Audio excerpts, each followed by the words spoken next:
فرمایا وَأَصْحَابُ الْمَشْأَمَةِ مَا أَصْحَابُ الْمَشْأَمَةِ وَالسَّابِقُونَ السَّابِقُونَ، اور آگے بڑھنے والے تو آگے بڑھنے والے ہی ہیں، اولئک المقربون، وہ مقرب لوگ ہیں، فی جنات النعیم، نعمت کے باغوں میں ہوں گے،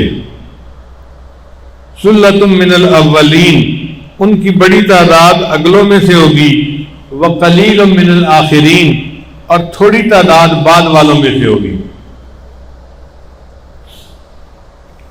اگلوں میں سے بہت زیادہ ہوں گے اور بعد والوں میں سے وہ تھوڑے ہوں گے۔ مفسرین نے اس کا ترجمہ کیا ہے کہ اس سے مراد یہ کہ پہلی امتوں میں سے بہت زیادہ ہوں گے اور اس امت میں سے کم ہوں گے۔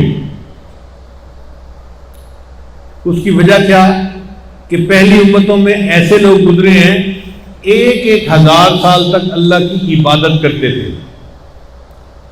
چنانچہ بخاری شریف کی روایت ہے، بنی اسرائیل کے ایک عابد نے 400 سال پہاڑی کی چوٹی کے اوپر اللہ کی عبادت کی۔ اب بتائیں اتنا بڑا مجمع ہے، کوئی ہے جس نے 40 سال اللہ کی عبادت ایسے کی ہو؟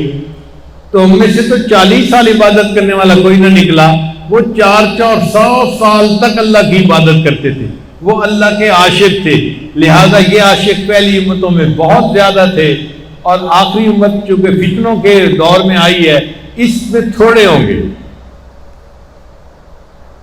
جب یہ آیت اتری تو صحابہ کرام کے اوپر یہ بڑی بوجھ ہوئی، اے اللہ کے حبیب صلی اللہ علیہ وسلم، آپ کی امت کے لوگ تھوڑے اور پہلی امتوں کے لوگ اتنے زیادہ۔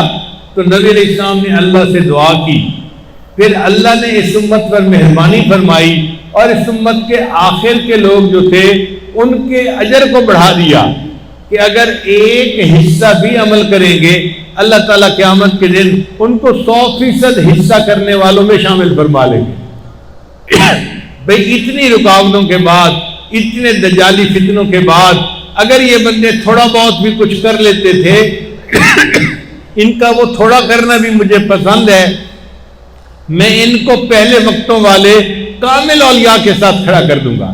اس لیے اللہ نے پھر اس صورت میں دوبارہ تذکرہ کیا سابقون کا اور فرمایا ثلۃ من الاولین وثلۃ من الآخرین، پہلوں میں بھی بہت ہوں گے اور آخر والوں میں بھی بہت ہوں گے۔ اور یہ جو آخر والوں میں بہت ہوں گے یہ کس لیے ہوں گے؟